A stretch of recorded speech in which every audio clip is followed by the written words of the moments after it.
Alright guys, so here is my bracket I've made. It is very rough around the edges, just basic. Something that's sturdy, that holds the bracket. Not looking to win any beauty contests. Set it and forget it. Zip it up, mount the fender to it. It does its job. A few things I probably would have done differently with the hardware. Notably my big washers here that I've so cleverly glued together. Super glue works. Going on once, don't plan on taking it off. Would have used a thicker spacer there, but it wasn't until I got back that I realized that that fender wants to dive down, so I used those as a spacer to bring it back up a level. But anyway, so I'll get right to it. I've only got 22 minutes or so video left on my phone, so I need to clear up some space, but just wanted to get something out to you guys. There is still an issue with this little fork brace here, little cable routing, I believe, to the front brake up there. Haven't figured that out yet. Not a big deal right now. I'll figure something out for it. But just wanted to get with you guys and give you some information right off the top of my head anyway. You guys can switch it up and change it and do whatever you want with it, and just saying that this works and this is what I came up with.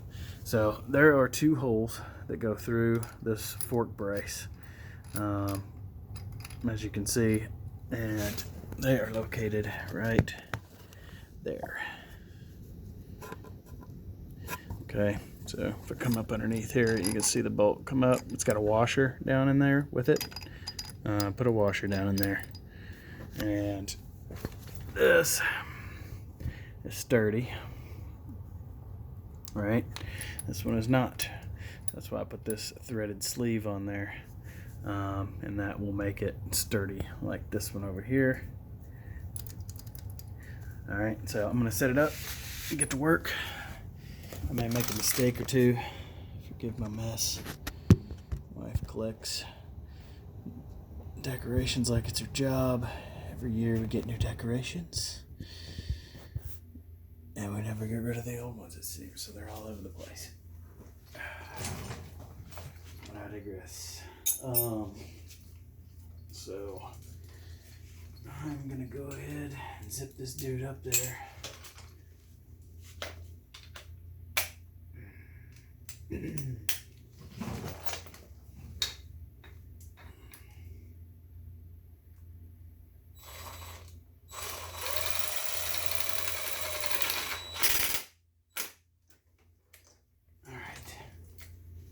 So I always just go back and check to make sure. I don't trust the impact. And it is snug. All right. So next, I'll take my bracket. Preload it with a washer here. A washer here. Short bolt and a washer up front. Short bolt and a washer up front. Long bolt and a washer in the rear. That's what she said. Long bolt and a washer in the rear. And have my little sweet custom washers there. Alright. Or spacers anyway. Okay, so now I'm ready to go ahead and push this up.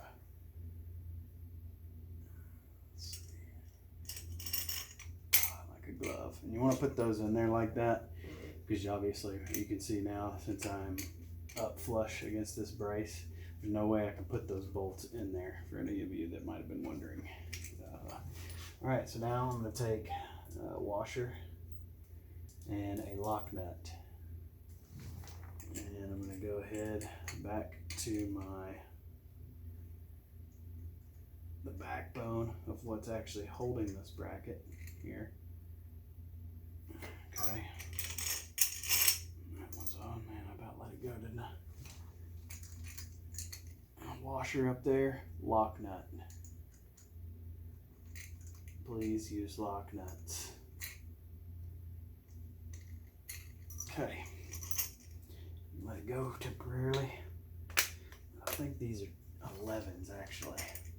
Oh, yes, they are. I went with an 11. I'm glad I did because 10 millimeter seems to grow legs and leave in my garage.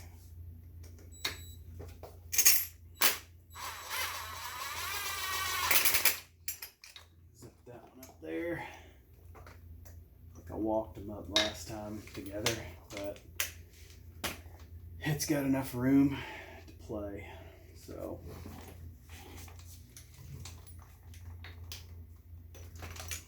Get out of my way.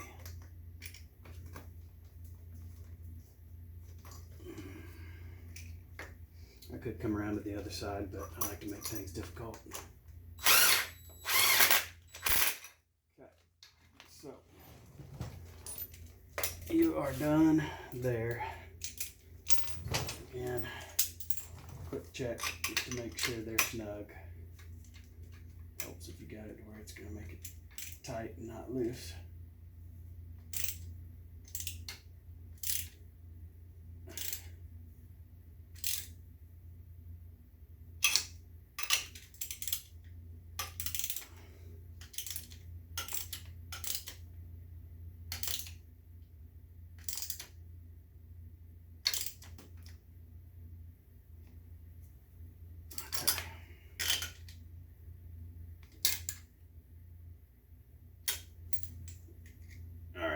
So it's pretty dang snug. All right, so now take my Fender KM85 or KTM 85 front fender. I thought about chopping these dudes off, but I didn't do that. I may do that after I get done shooting the video. Okay, so now you're going to take your sweet customized spacers. Stick them up in there. This part is a little hairy. And this is why I glued them. Gotta kind of milk the cow there. Alright. Pry this stupid thing up out of the way. Okay. So now I'm gonna get my big bolts in there. There they go. That way I can not worry about these washers. Okay, looks like I got those in there where they need to go. Now I just need to find my short guys here. Alright, so I got my spacers under there and my long bolts.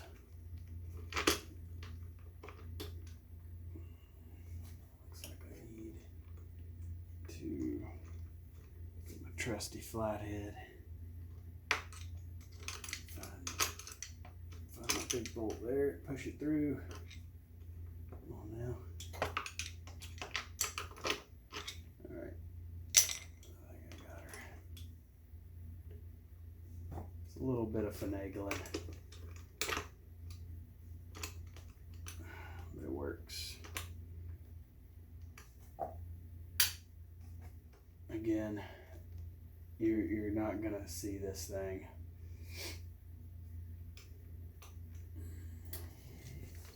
If it bothers you that much.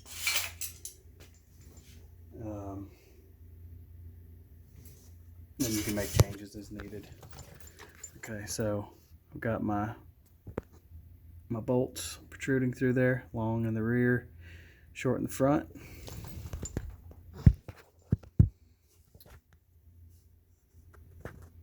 Really hope I set that up right.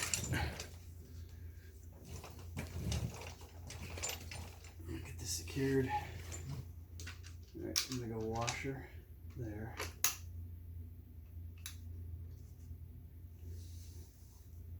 And a lock nut.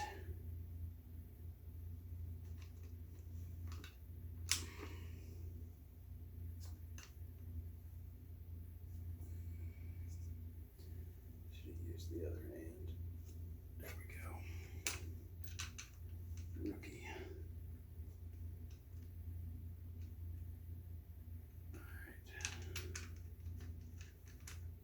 Once you get one started, you kind of might have to put as much effort into getting the other ones started.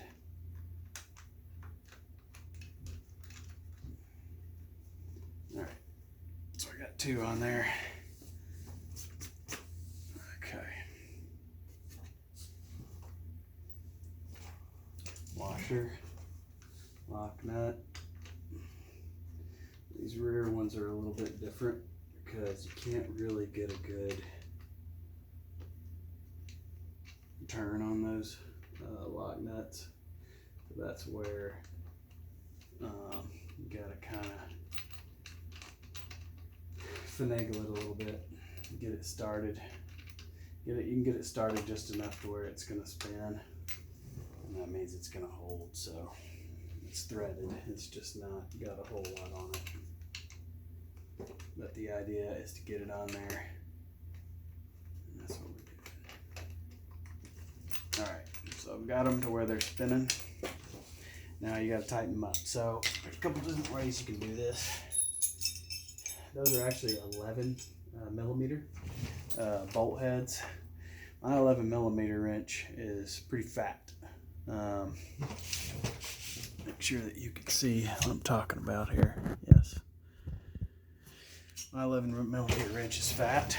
Here, this 12 I don't have one like this, this 12, but it's a 12 and it's thinner. And I mean, it's microscopic, but it is what I use to get it tight. Just put it in there on that head and give it a little turn, pin it up against something, and that keeps it from going. Otherwise I can't get this wrench in there to the big bolts in the rear. So I use the skinny 12. If you've got one that's a little slimmer than this big Dumbo wrench, then I would suggest using that. You can also use a flat head if you can get it in there, pry it in there, pull it up against something.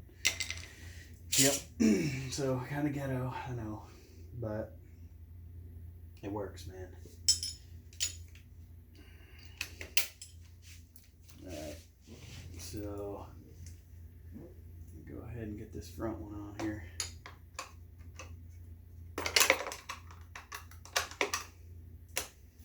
Probably fit the fat boy on this one.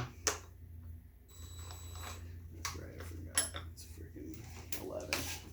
So these are 11s, like I said. The 10 millimeter will fit that sleeve that I used. I'll have that listed. Otherwise, it's 11 millimeter all the way through. And not having to look for that 10 millimeter that you guys have lost all over your garages all over the world. You'll thank me for that being, all this being an 11. All right, so got my little wobble. Need the wobble to dodge that front tire. Okay, pop that one on. Over here.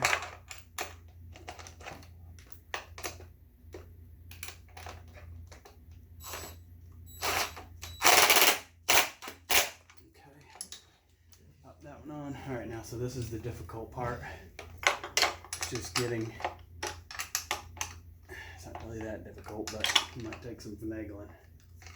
Just getting back in there to that rear and putting some pressure on it so that you can tighten this lock nut, because these lock nuts definitely what you need to use. Just need to get a hold of there.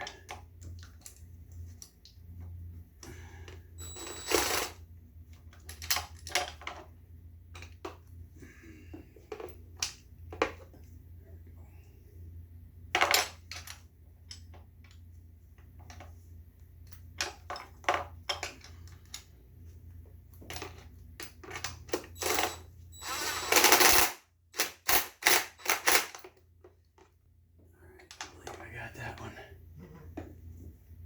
All right, just took a little bit of finding a bite, you know what I'm saying?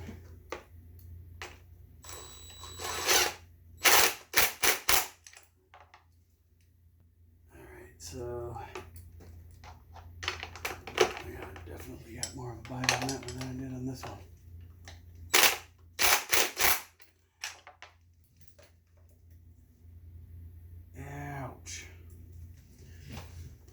Okay, well,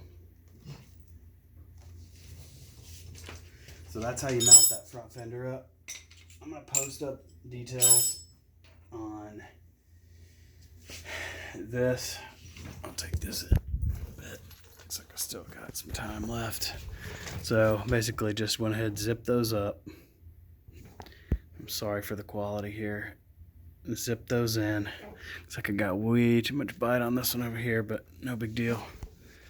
It gets a little hairy back in there.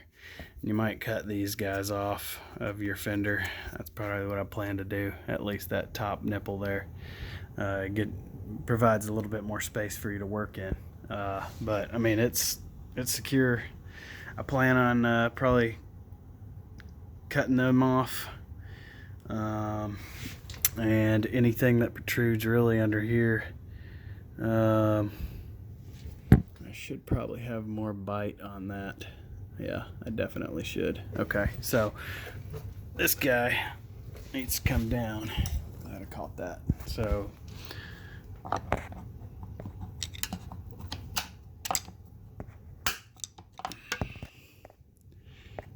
it just need to get a bite on it, and I'll pull it down, zip it down, and it'll all look the same, but you get the idea.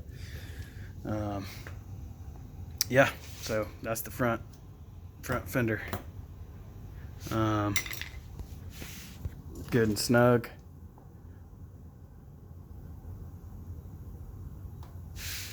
And it's mounted. And I will post up some more details on what you'll need hardware and tool wise. I guess I can do a quick tool. I used an impact wobble socket, deep well 11 and 10 millimeter, screwdriver for prying, aluminum, little aluminum piece there, looks like an 1/8 by 2 inch, and free-handed the drilling portion of it with the metal bit, and free-handed the sawzall to make my cuts here and here. Kind of rough, but it does the job, and as you can see, it works. And I cut these front fork guards with a box cutter. Took them over. What I did was I clamped this on as level as I could with the edge right there all the way up. Clamped it on, got to this part up here at the top, and cut all the way down, or vice versa, and made that cut there where the fender goes forward, and then took a file and hit the rough edges on it. But I'm pretty pleased with how they turned out. I planned on using something else, 790 fork guards, and I may still, but right now that thing wasn't doing me any good, so I threw those on there. But all right, dudes, thanks for watching. If you got any questions, let me know. I may crank out a couple of these. Like I said, they're not top-notch quality, but they do the job. And I mean, you can see there, you can't even see the bracket. It's just kind of hidden. So just let me know what you think. I might make some. I might make some extras. I might not. I don't know. It really depends. But I wanted to share my design and my ideas and my hardware and stuff like that for you guys that are looking to get one on. And yeah, that's it. All right, dudes.